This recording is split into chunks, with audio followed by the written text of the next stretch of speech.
Okay, thank you guys. All right, so team-based assessment, a critical eye from head to toe.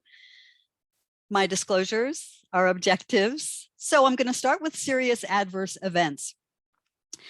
Those are the failing to respond in an appropriate or timely manner. And some of the conditions associated with SAEs are things like respiratory failure, hypotension, consciousness changes, arrhythmias, pulmonary edema, sepsis, and these are not recognized. Now, there are unexpected SAEs and they are very common. They can happen iatrogenically, which is when illness or injury is caused by a medical intervention or a procedure. So diagnostics like pleural or peritoneal fluid and needle biopsies, aspirations and needle biopsies can lead to shock and even death. Endoscopic procedures also can lead to hemorrhage, secondary infections, and cause perforations. Things like contrast media, reactions to that can be mild, moderate, or severe, and they can be potentially fatal for some patients. They could also have a nephrotoxic reaction. Cerebral angiography also may cause transient or permanent neurological deficits. And then, of course, there's adverse effects of therapeutic regimens of drugs. So, for example, any kind of drug can cause a severe reaction. That can be a big surprise. The most common outcomes of SAEs are things like cardiac arrest, unplanned ICU, and admission, unplanned ICU admission, and then unexpected death. So what are the warning signs and some prevention? Abnormal vital signs in research has shown that they are present within an hour to 1 whole day prior to SAEs occurring. So what do? We measure vital signs often, and we must measure them accurately. We perform common lab tests to evaluate risks of patients. Respiratory rate has turned out to be the most, and has been even in our PACE team when we looked at our status or our statistics after that, the most reliable predictor of complications within 24 hours. Respiratory rate is not always optimally measured.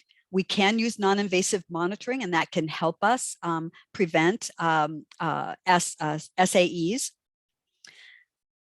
There were a couple of studies that showed, in one particular one, that 70% of patients showed evidence of respiratory deterioration within 8 hours of cardiac arrest. Also, another study that showed that 66% of patients show abnormal signs and symptoms within 6 hours of arrest, and the doctor was notified in only 25% of these cases. So you might have remembered the 100,000 Lives campaign. The Institute of Healthcare Improvement in 2006 started this program building on the successful work of healthcare providers all over the world, and they introduced proven best practices across the country to help participating hospitals extend lives or save as many lives as 100,000. There were about 3,100 hospitals that enrolled in this campaign, and that's about 3/4 of all hospitals in the United States at the time. With the help of quality improvement organizations and hospital associations, they built an infrastructure for change with coalitions of organizations in every single state to support the change locally. They had a network of 155 mentor hospitals to mentor all of these other hospitals in this program. And over an 18-month period, the program prevented its estimated at 122,000 fewer needless deaths. Now, the goals of the 100,000 Lives campaign were to deploy a rapid response team at the first sign of patient decline, to deliver reliable evidence-based care for MIs, and to prevent adverse drug events, central line infections, surgical site infections, and ventilator-associated pneumonia. Those were the key goals. Now, the 5 Million Lives campaign built upon the 100,000 Lives campaign, and they too were trying to prevent millions of incidents of medical harm through the adoption of interventions targeting major patient safety issues like drug events, healthcare-associated infections, and a culture of safety. Now, their goals were very similar to the 100,000 Lives campaign, as far as preventing harm from meds, reducing surgical complications, but they also honed in on preventing pressure ulcers and MRSA infections. And they also worked towards delivering evidence-based care for congestive heart failure patients. And then also to get boards on board to be more effective in accelerating the improvement of care. And we know how slow the wheels turn of progress and processes. So there are 4 key elements to response teams. Now, these rapid response teams were implemented first in Australia and the UK, and we modeled our teams after theirs, and now they're present everywhere from Saudi Arabia to Japan to Germany to New Zealand to Canada, Brazil, everywhere. And the elements of these response teams are early detection, of course, a response triggering mechanism, so what triggers the call, and then a predetermined rapid response team kind of hanging in the wings, just waiting to respond to an assessment call. Also, there must be administrative support to supply and organize the resources, and of course, a process to evaluate how do those calls go and promote improvement to prevent future events. Now, there's challenges to response teams, of course. Acute and post-acute share the same types of challenges, and that is just keeping that response team in the forefront of staff's minds. Individual staff that are lacking the awareness of the system, how it works, what are the criteria to call, and what are the protocols used depending on what your findings are. Also, there's a culture and resistance in stepping outside of established norms or how we do things, right? People are in their silos about how they practice their patient care in particular areas. And then overcoming the custom of only working independently, not asking for help. So important to reach out. And that's a challenge sometimes. Post-acute care, we have a lack of physician presence, even though we have more physician presence at Madonna. They're not there 24/7. There's no ICU. There's a lack of monitoring capabilities and no lab or x-ray 24/7 unless that has changed since I've been gone. So what are the signs and symptoms of acute patient decline? So when you see these things, they are generally manifesting a system or multi-system failure, and these acute changes are occurring. So number 1, of course, the staff member's worried. Acute changes occurring with vital signs, heart rate less than 40 or greater than 130, systolic BP less than 90, respiratory rate, of course, less than 8, greater than 30. SpO2 less than 90, despite giving oxygen, their conscious state is acutely changed, and the urine output is less than 50 cc's in 4 hours. So these are acute changes. Other threatening situations can be things like, chest pains unrelieved, threatened airway, seizures, uncontrolled pain. So some of the interventions that outline the management of patients who have been identified to have these types of threatening conditions are things like, for stroke, we're going to initiate the stroke team orders, right? And that would be the CT scan, lickety split, fast as you can within 15 minutes, antihypertensive meds, IVs, things like that. For sepsis, you would initiate the sepsis protocol in this case, and that would be lactate levels, blood cultures, antibiotics, and fluid resuscitation. Then for MI, of course, they would get a 12 lead, but first and foremost, they are going to get morphine, oxygen, nitro, aspirin, all of that on board as needed. And then hypovolemia, we're going to fluid resuscitate. With respiratory distress, when that's an acute decline, we need to identify what's causing it, manage that airway suction, supplement with O2. Over sedation, of course, we've got Narcan in our back pocket, and we can manage their airway then. So the benefits of response teams in acute care have been well documented. They decrease mortalities, codes, returns to the ICU, and costs, and that can be ICU costs, hospital overall costs, and patient costs. They've also shown to increase retention because of this extra education and the mentoring of staff for these types of assessments and responses. Hospital staff were more satisfied, and then of course patient and family satisfaction occurred.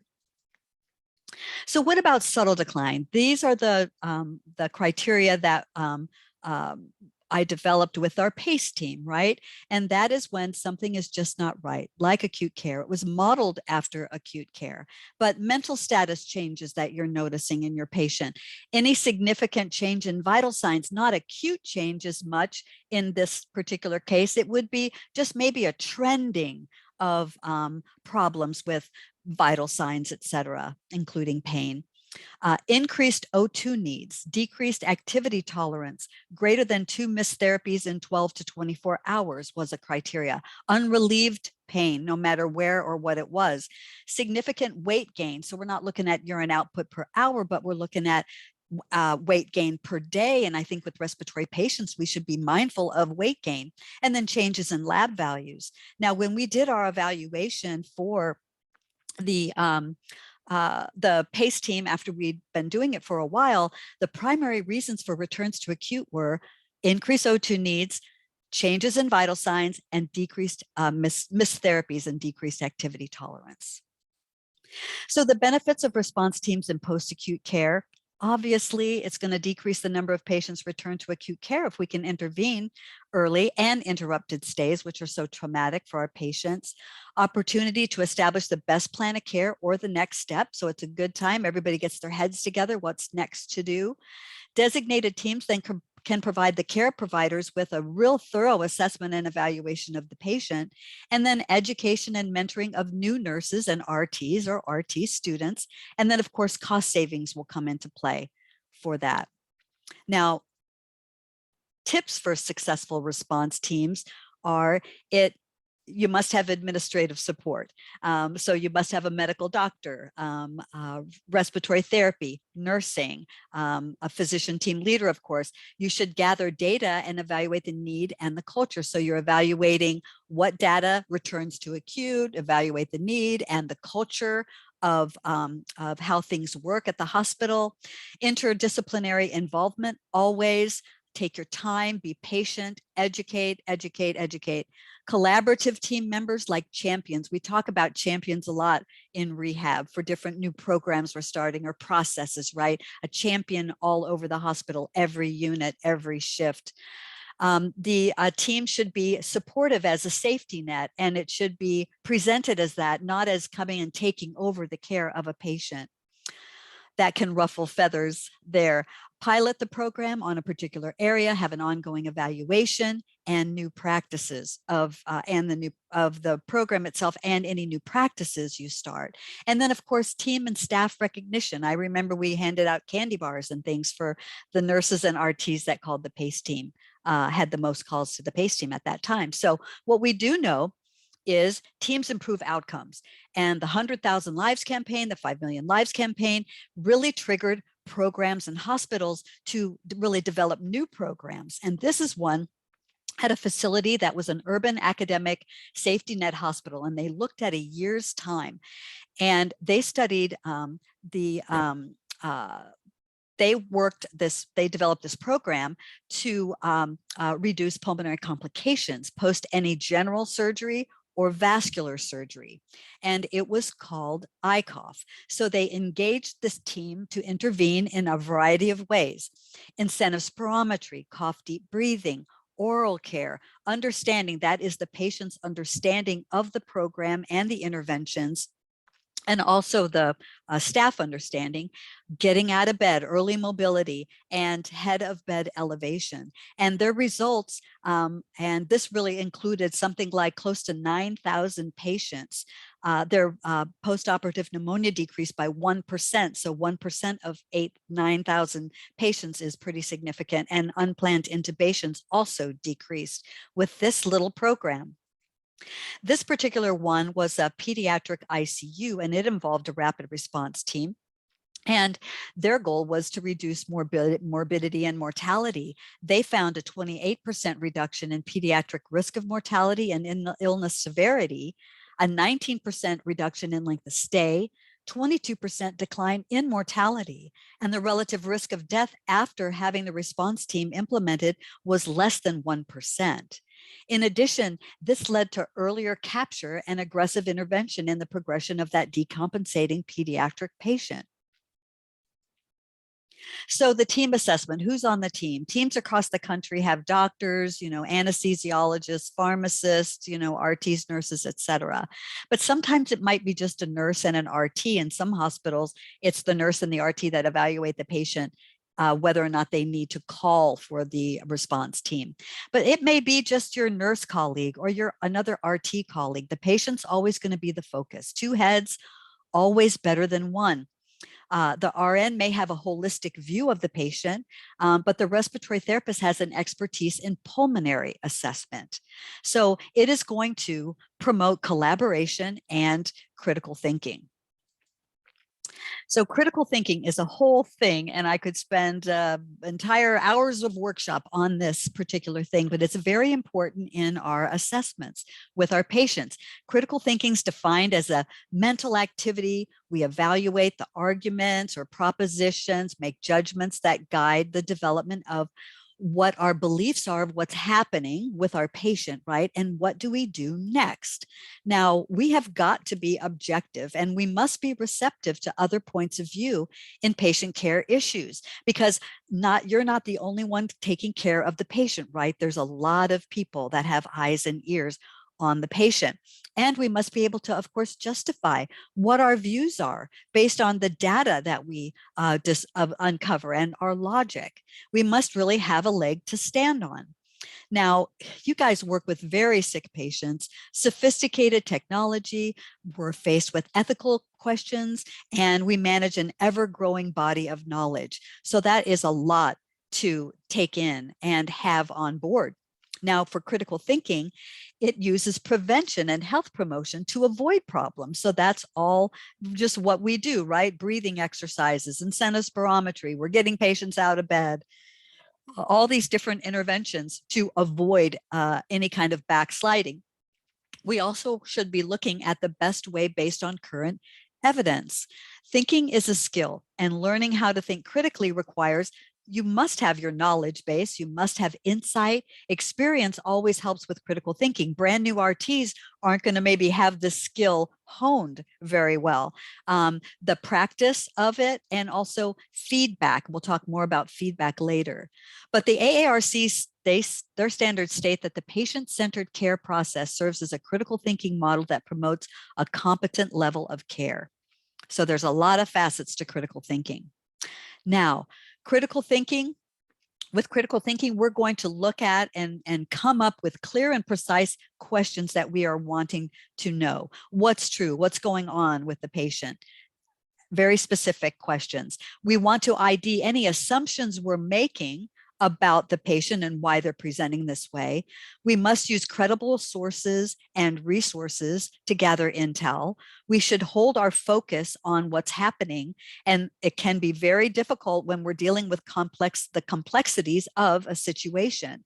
And so also critical thinking means you withhold judgment on other people. We develop a criteria for an answer to what is happening and what we should do. And we're going to analyze and come up with conclusions. So critical thinking also requires the ability, and these are the kind of things we're doing kind of every day, right? And prioritizing things, anticipating, troubleshooting, communicating, negotiating, making decisions. But reflecting might be something that we may not take as much time with. So reflecting is something we'll get into a little bit in a minute as well, as being very important. So prioritizing, as soon as you hit the door, right, you're getting report, you're always prioritizing, you're prioritizing what's expected to happen today and what might be unexpected, any kind of change in condition you might consider on your patients. In emergencies, you'd have to prioritize, of course, and new patients that are on their way. Anticipating, we're wanting to think ahead of what are the possible problems that could occur. With new patients, we are going to need to get a hold of that history, identify their current status, any kind of tech that might be needed, questions for the provider. We need to gather all of this intel. Troubleshooting, we do all the time, right? So focusing on detecting and locating what the problem is, using what resources you have available, so knowing where your manuals are or where you can get information. It may be another RT that is just had more experience with a particular device or weaning mode or something of that nature. Read the messages, of course, that the technology gives you, and that will help guide you. And then also just be calm and have a systematic approach to whatever is happening. And we know how to make sure our patient is the focus in kind of any kind of technical difficulties, as far as like ventilation, oxygenation, safety goes. Communicate. It's important that you communicate in a way that you are comfortable, be clear and convincing, and always share information. Sometimes the littlest bit of information is going to be very valuable for that nurse to know or that PT to know. With patients, we want to make sure that we share information with them too, but to fit the situation. There's times when we may not want to overshare what's happening with them. Negotiating, that's a discussion to influence others, and using a question to phrase a suggestion like, well, do you think it might be a good idea if we get a blood gas or ask for a chest x-ray or something like that? And also always be open to listening, for sure. Now, decision making, that's going to be our judgments or course of action, and we may need to make some type of judgment right away or decision individually, or it can be as a group. Always ask questions, whether you're the individual that's working on the patient or you're working with a team. Ask questions to yourself, to others. Reflecting. This is where we look inwardly at really what has transpired. How did this interaction go? What was the outcome? We want to assess the opinions that we had and the assumptions we might have made or any biases that developed, and of course our decisions, and then learning from any problems or mistakes that we might have made. So know what's normal for the patient. So now we're going to get into that head to toe assessment. So we start with, of course, patient history. Past medical history is, of course, important to understand any medications, allergies that the patient might have. Direct care staff report. In fact, really any staff who consistently cares for the patient, no matter if they're a nurse therapist or LPN or nurse aide or whoever that might be, gather that intel from them as well. Get subjective data when you are able to with your patient, and don't forget the family. The evidence-based practice research shows that engaging with family and caregiver results in better health outcomes, patient experience, and that satisfaction improves, and oftentimes costs are lower as well. So general appearance, right? That's the affect of the patient, right? This is what you do when you hit the door. And I remember this in pediatric assessment, is that you stop at the door, you take a look at the kid, and you do this kind of general appearance assessment right away. You're looking at grooming, dress, the personal hygiene appearance of the patient, the posture, facial expressions, manner, and attention span. All of those things are kind of part of the affect, their speech and their judgment. You can read a lot about what's going on with the patient, especially if you know them, just by observation, an initial observation. So the skin, of course, we are hoping that the skin is going to be warm and dry. It could be pale. It could be modeling of the skin. We recognize that right at the get-go, right? It's red and purplish, kind of a blotchy sort of manifestation. The causes can be poor blood circulation. There could be blood loss or infections. A lack of oxygenated blood, patients in shock, cold temperatures, sometimes medications like amantadine and minocycline can cause this type of modeling, and sometimes even things like hypothyroidism and lupus will cause modeling of the skin. The diaphoresis, of course, most of the time it's a cardiac or infections in nature. The turgor of a skin, that is how soon the skin returns to normal after like the pinch test. So, you can do a quick kind of test on dehydration with the pinch test to see how quickly the skin returns to normal, pinching it between your thumb and your forefinger. When you're feeling for temperature on the skin, you always want to use the back of your hand to feel moisture, of course, rashes or lesions, check for those wounds. And then ecchymosis, of course, is bleeding underneath the skin or bruising. Vital signs: heart rate, blood pressure, respiratory rate, temperature, right? And then if you remember, pain was considered the fifth vital sign for a while, and that was started in 1995. And I think this is very interesting. Dr. James Campbell started it, and the Veterans Administration hospitals used that pain scale of 1 to 10, a unidimensional tool. Now, pain questions were also added to the patient satisfaction surveys. And despite the good intentions of having this type of scale and evaluating patients' pain and hoping to improve outcomes, outcomes did not improve. And in the early 2000s, CMS developed surveys to evaluate patient satisfaction and their experience, including how well their pain was managed. So what happened is they needed to submit data, and that data must be positive for them to receive full reimbursement. And then as a result of that, providers felt pressure to prescribe opioids to ensure that satisfaction of the patients. And by 2016, there was research documenting the rise of opioid addiction and deaths.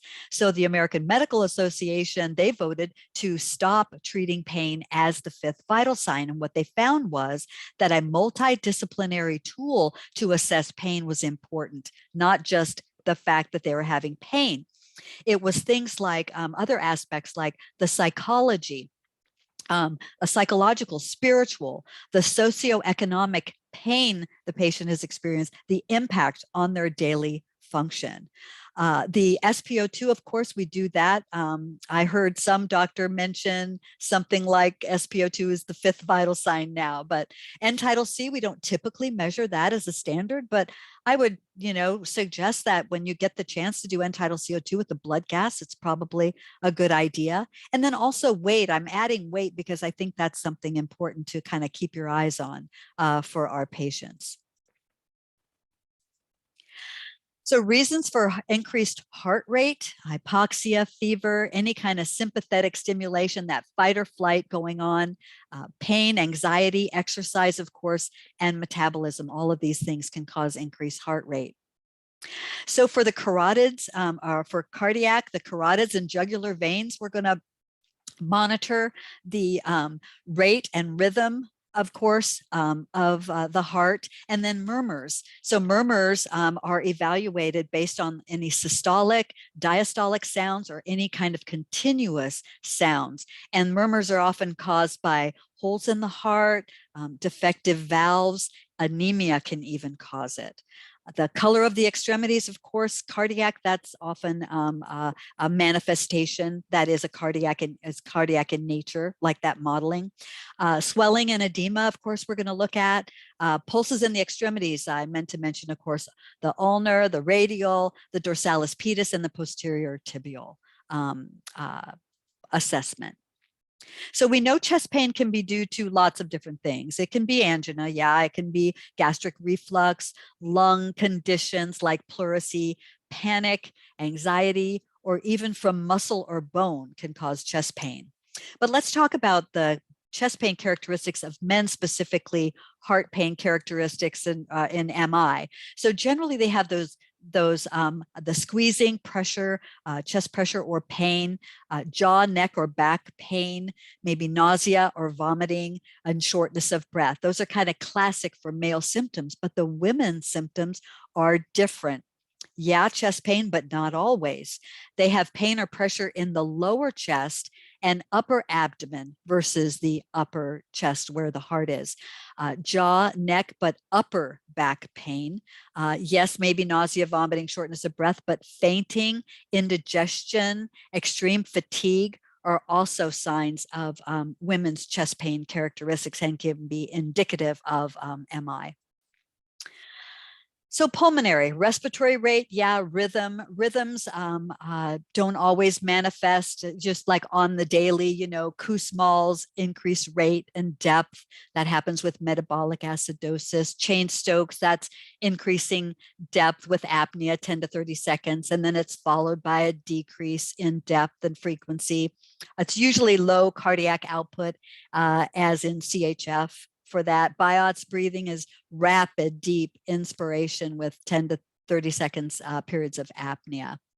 Work of breathing, we're always mindful of work of breathing, aren't we?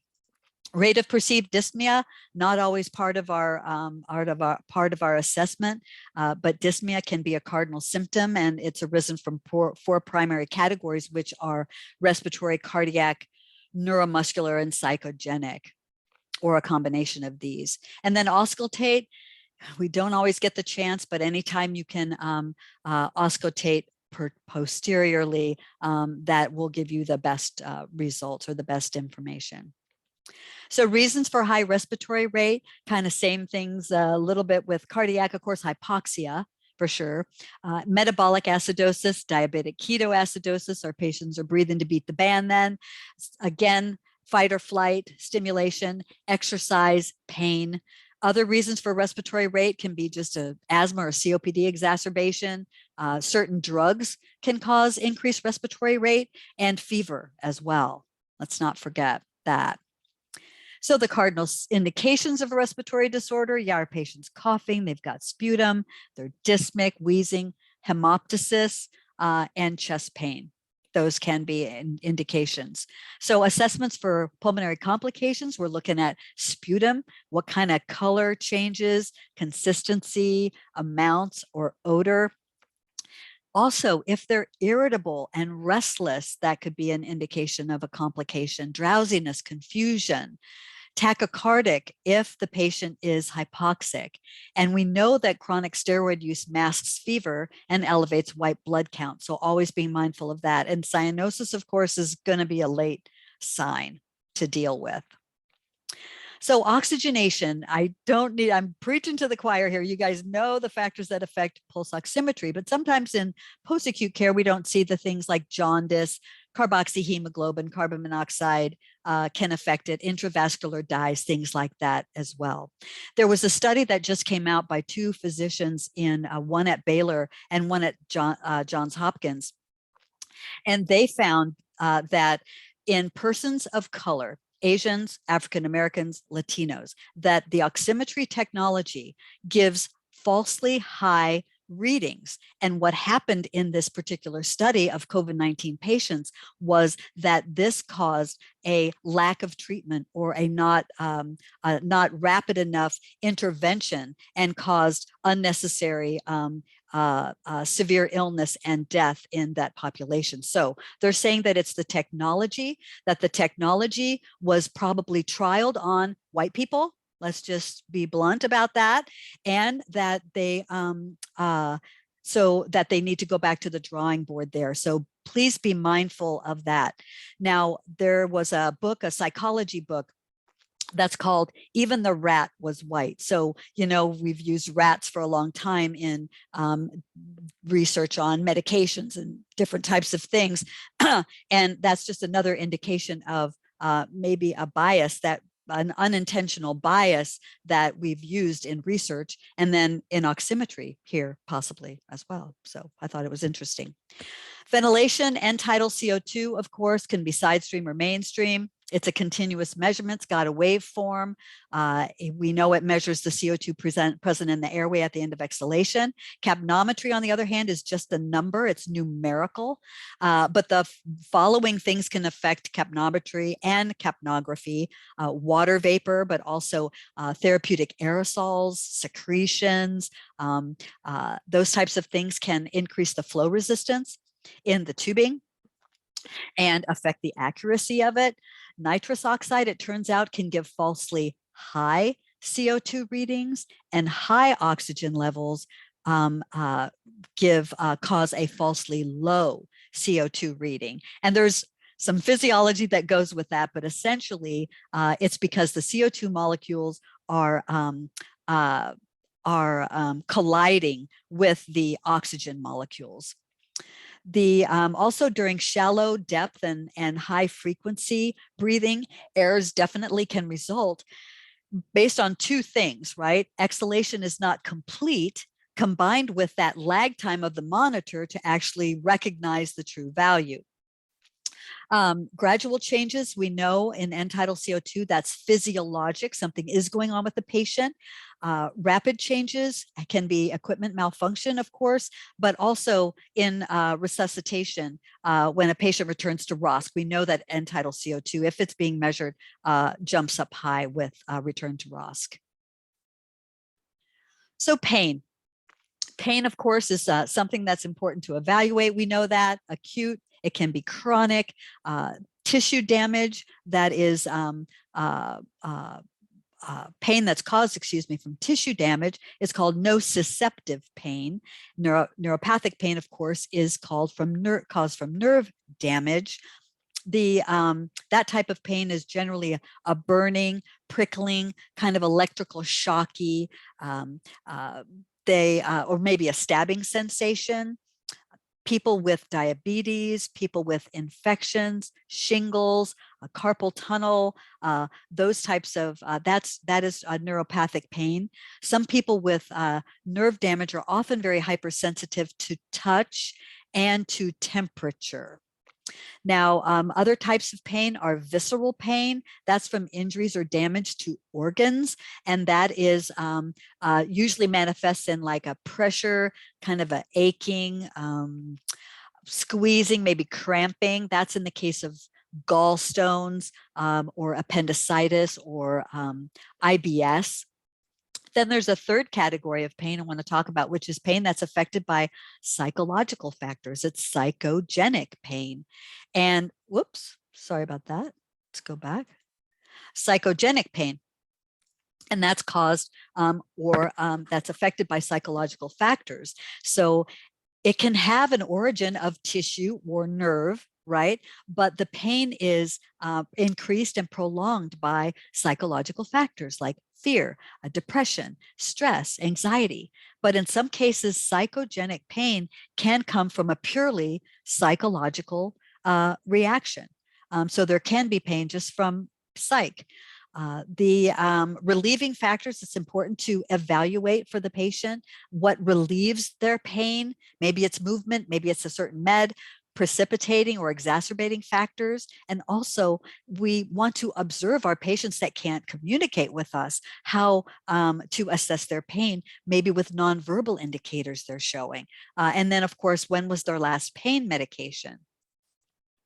So neurological, the components of the neurological exam is really covered in other areas of the evaluation. If we think of sensation, reflexes, strength, that type of thing.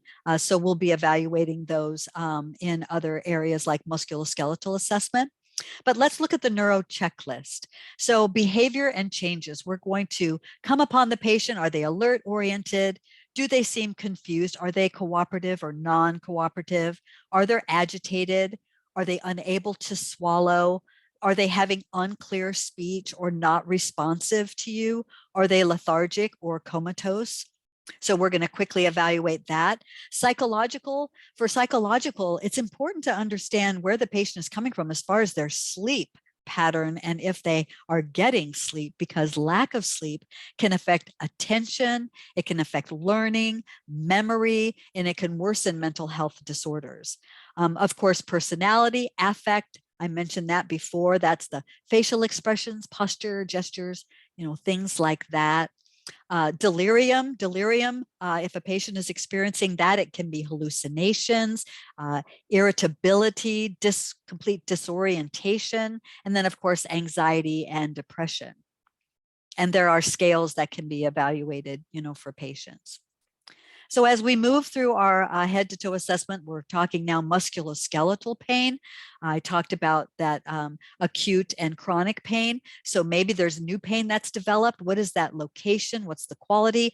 All the other things. But with musculoskeletal, we want to look at the gait, numbness and tingling, of course, and posture. and range of motion. Now, somatic pain is a different type of pain. That's the stimulation of skin, muscles, joints, and bones. And often this type of pain is described as a constant ache, a gnawing sensation that can be deep or even superficial. So genitourinary, we're looking at urine output, of course, for sure. In our case, we want to monitor how many pounds per day they may be, how many changes in the pounds per day. Concentration, of course, ammonia is a smell that can be detected, and it's oftentimes from dehydration, and it's mostly prevalent in the morning, is that ammonia smell. Asparagus metabolites cause your pee to smell for some people. Medication like B vitamins, antibiotics, chemo, diabetes meds, those all can cause an odor in the urine. And then pain, of course, if there's pain, it can be bladder or it could be something involving the prostate. Now, for edema, if we think about 1+ edema advancing to 4+ edema, 8 millimeters is about 1/3 of an inch. So imagine that. So for gastrointestinal, first thing, we inspect the contour of the abdomen. Now, the order of the exam from here is important. So always we auscultate bowel sounds before we palpate. Now, we know how GI symptoms can affect ventilation too, right? So this can be causing a real problem for us. So we auscultate the bowel sounds in all the different quadrants. We percuss the liver and the spleen. It turns out that percussing the spleen can actually identify if there's a splenomegaly before it even becomes palpable to the touch. So percussion is a very sensitive assessment. The span of the liver dullness, when that is percussed, can detect hepatomegaly or cirrhosis. And when we palpate the liver, we're going to palpate then next the liver edge, the spleen tip, the kidneys, and the aorta. We're going to be listening to, actually with the liver, we're going to be listening to for bruits. So we'll use our stethoscope to listen for bruits and possibly a friction rub or a venous hum when we auscultate over the liver. So you do use your stethoscope for liver assessment. Now, rebound tenderness, Bloomberg sign. If you remember, that's pain upon removal of pressure to the abdomen. We quickly remove the pressure from the abdomen, and if it's positive, then it can indicate different conditions: constipation, bloating, nausea, vomiting. All of those symptoms can accompany rebound tenderness if the patient has rebound tenderness. Now, if there's pain with pressure, that can be peritonitis. So also with gastrointestinal, nausea, vomiting, diarrhea, we're going to be thinking about C. difficile, and if that could be what's happening. Constipation and distension could really cause problems with our respiratory patients. So we don't want to forget the IV lines. The tubes can be causing problems, medications, drains, chest tubes, for example. They can be positional if they're displaced. They can result in tube failure, of course, and have to be replaced. There can be infections or empyemas that occur. For placement of chest tubes, thoracic CT is really the best to identify that. Urinary catheters, those could be blocked, and if they're unresolved blockages, then there's going to be urinary retention.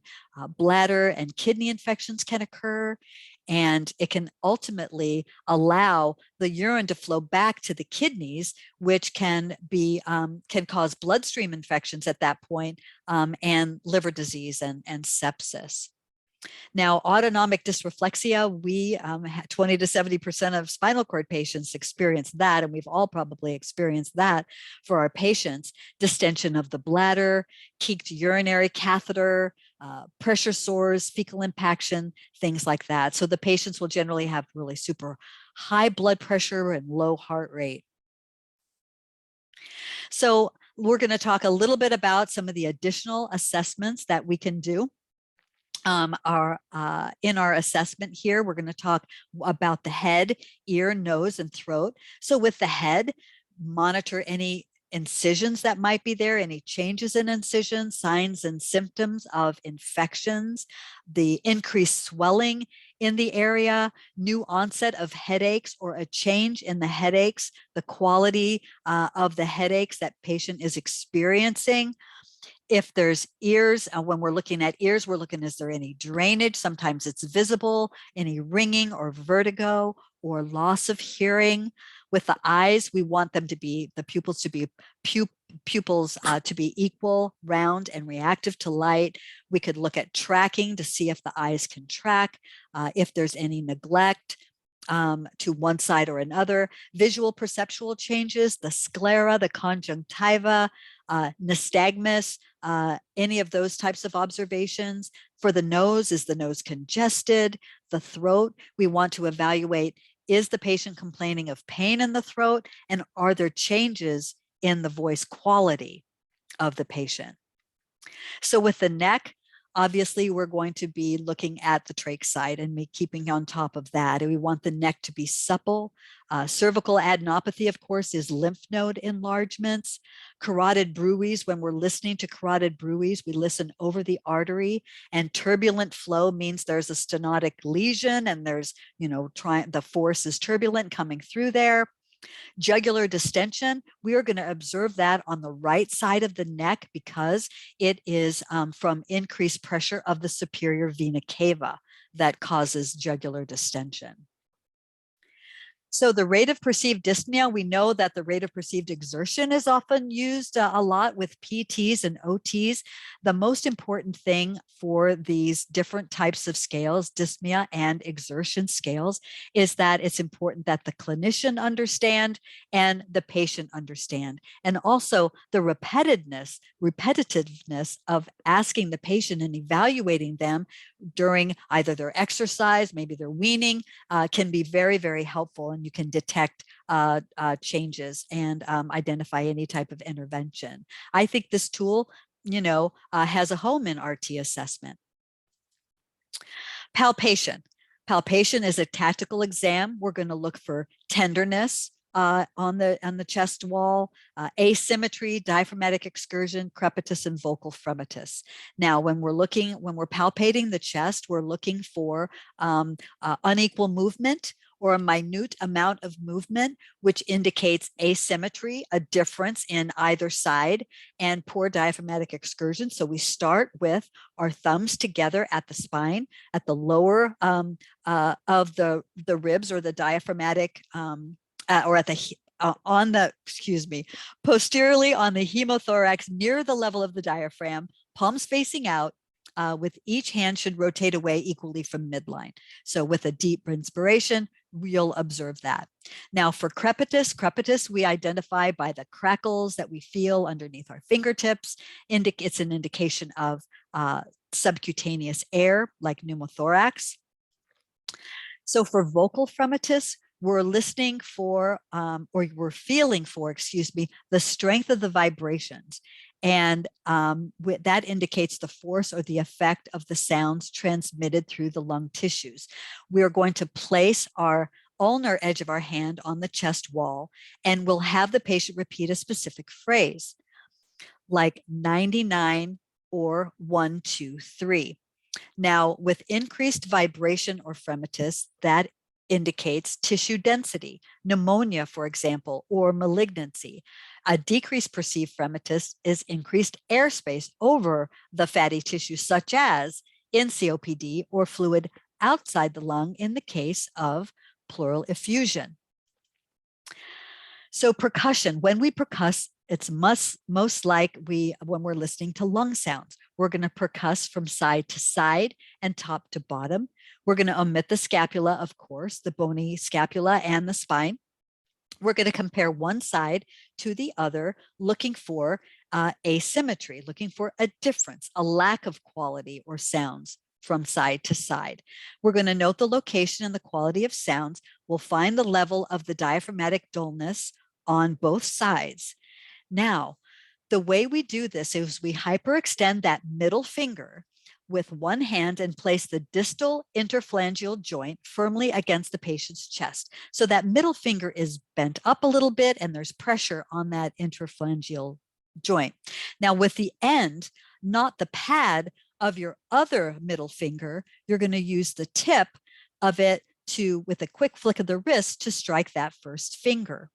Now, it's also recommended that you put your other fingers on either side of the middle finger on the chest, but just to ground it, not pushing down, only that middle finger, and then use your middle finger to tap the tip of the finger. So the resonance that you hear, if it's non-musical, that's a healthy lung or bronchitis. Hyperresonance is slightly musical, too much air, right? Emphysema, pneumothorax, or it's dull. That could be muffled sound over the organ or abnormal density, pleural effusion, or pneumonia. And then if it's flat, you're likely percussing over muscle mass or bone. So when do we get diagnostics? When and why? Well, we'll get labs and we will get a UA because we suspect maybe a UTI or a kidney disease or maybe diabetes. We might get blood cultures, but keep in mind, it takes 1 day for a gram stain. It takes 2 days for the organism to be identified, and then 3 days to report any antimicrobial susceptibility. So then, of course, there's other labs, the complete blood count. We want to know for sure, hemoglobin, hematocrit, those types of things. BMP, BNP, CMP, CRP. The BNP is going to include lipids, glucose, electrolytes, BUN and creatinine. CRP, that is the C-reactive protein, and that actually is measuring the liver response to inflammation. And C-reactive protein, not really cholesterol as much, is helpful to identify inflammation and risk of cardiac and a stroke. Okay, so it actually is the liver response to inflammation. It doesn't tell you exactly where the inflammation is, but that there is inflammation. Of course, blood gases, lactate level. Lactate is present in our body and it's naturally produced to fuel us in times of stress.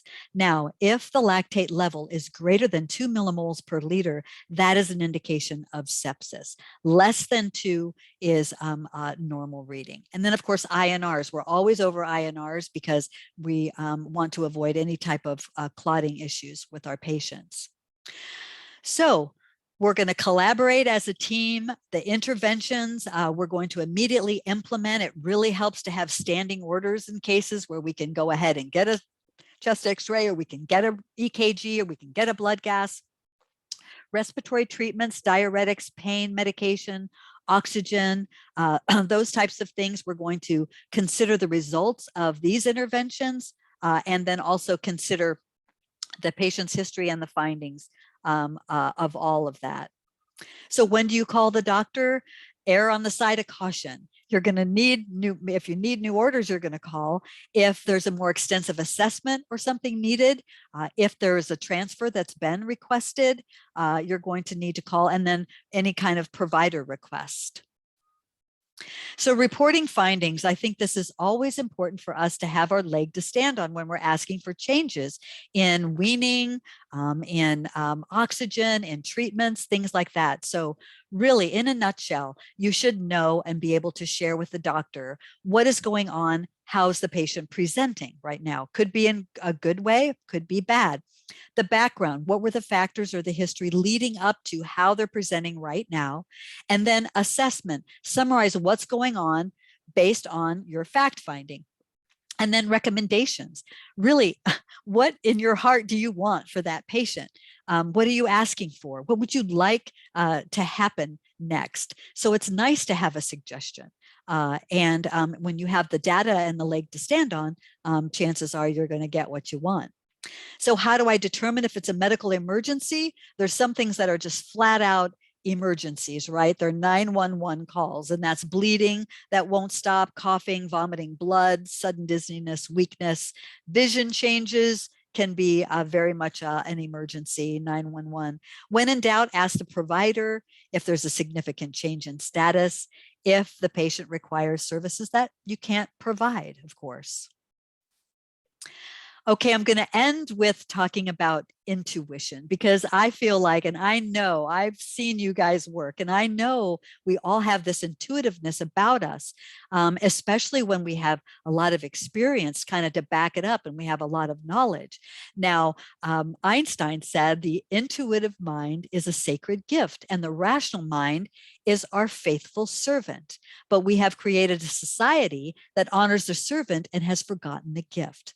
But I'm here to tell you that intuition, which is that gut feeling, that sixth sense, that hunch, it's really widely used, but it's underestimated compared to our scientific reasoning and decision-making methods, right? Now, intuition is a form of knowing and behaving that's not based on rational reasoning, and it is becoming an acceptable way of thinking and knowing. So it relies on practitioners' perception, and it's an unconscious process, and it can involve pattern recognition, which draws on our experience. Now, the Joint Commission requires now a spiritual assessment as part of overall patient assessment. So combining science and spirit. Now, complex decision-making requires both conscious, right, our rational, our science, right, and unconscious thought, our intuitive thought. Now, there's a physiological connection with intuition. The belly brain has the same cell types and neurotransmitters as the head brain. And 9 out of 10 bits of information go from the belly brain to the head brain. And these are emotional signals that from the belly that are sent to the head brain, and it's unconscious. But these signals result in changes to the head brain and conscious thought then. And that is where we automatically respond to a situation based on experience. So the health and wellness is a priority for our patients, right? Spirituality and science are not mutually exclusive. So studies show that intuition is relevant and appropriate, especially they found in acute care settings where we have very, very sick patients, or palliative care settings where we have very complex decision-making occurs, right? Ethical stuff, all kinds of deals are involved. So it's important not to totally rely on our intuition, but just to pair it with our more rationally based, scientific, data-based, knowledge when possible. So don't disregard that intuitiveness. I think we all feel like we've got that in spades. Tips for the team. When you're working with a team, introduce yourself, clarify your roles, be objective, don't be subjective, address people by their names. If they don't have a name tag, ask. Be assertive when you need to be. Closed loop communication, just like ACLS, make sure you've got that communication going on. State what's obvious, don't assume. It's good to state what's obvious. So just when you have a bunch of minds thinking and assessing a patient together, just stating the obvious is helpful. And then also something may not be making sense, gather perspectives, and with conflict, just decide what's best for the patient. So it's always about the patient, regardless of challenges, the benefits of a team assessment and critical thinking of those subtly and acutely declining patients really will ensure the best outcome. And I think I'm 5 minutes over, so sorry. I hope you all got to stay. All right. Thank you so much, all of you. Thank you, Nancy. Yes. Thank later. you. Yep. I'll get these forms scanned and sent off to you. Okay, that sounds great. Thanks, You're everybody. good. All right, Great. good seeing you again. We'll see you Good again to soon. see you too. Bye, Okay, guys. bye. Bye. Bye.